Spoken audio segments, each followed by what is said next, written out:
Christmas officially comes to Summit County with Wassail Days in Frisco and the Lighting of Breckenridge. Phil Lindeman with Krystal, 93 News. First, the Snake River Water District recently found more lead in its watershed than the EPA allows. The district says a recent sampling showed an average lead content of nearly 17 parts per billion. That's about 2 parts per billion higher than the healthy limit. The district is investigating the cause. The EPA was recently in the Snake River area outside of Keystone for cleanup operations at the Jumbo Mine. That cleanup was to divert water away from mine tailings contaminated with hard minerals, including lead. In November, Climax Molybdenum Mine south of Copper asked the state to approve a new molybdenum limit that's 43 times higher than right now. That's for 10 Mile Creek, and state health officials recently delayed a decision on that request for 2 years. They told the Denver Post they want more time to review the effects of a new limit, but they predict treating water at the new limit could cost as much as $600 million. Both Snake River and 10 Mile Creek flow into Dillon Reservoir. Ingesting too much lead over time damages the kidneys and brain, while ingesting molybdenum causes infertility and stunted growth. December 1st, today, is the return of Wassail Days in Frisco. It's a 10-day celebration to kick off the holiday season, and it begins this evening with the Lighting of Frisco at 5:30 p.m. That comes with caroling and a visit from a very special guest.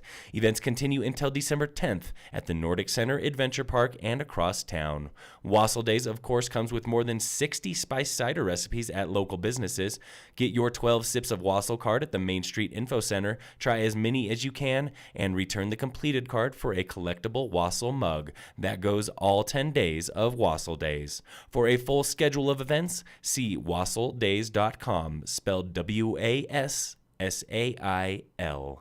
Tomorrow is the Lighting of Breckenridge. It begins at 4 p.m. with a dog parade, and then the Race of Santas is at 4:30 p.m. The Lighting of Breck begins at 5, followed by a meet and greet with one and only Santa Claus at 5:30 p.m. For more info, see gobreck.com. Breckenridge Creative Arts announced its latest catalog of winter workshops earlier this week, and there are a few fresh offerings for winter. Starting next week are new drop-in courses like beginner fiction writing on Tuesdays at 6:30 and lamp working on Thursdays at 6, plus old favorites like ceramics, printmaking, and painting.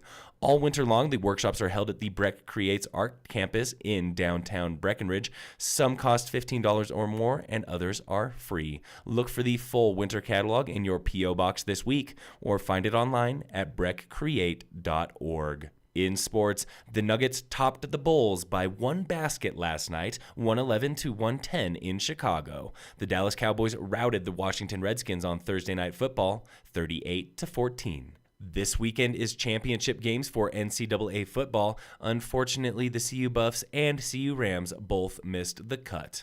In local sports, brought to you by Dillon Ridge Liquors, the high school winter sports season continues tonight when Tigers hockey plays Chatfield at 6 p.m. in Breckenridge. And then Summit Wrestling has a home meet with Steamboat and Battle Mountain, also at 6 p.m. Phil Lindeman with Krystal, 93 News.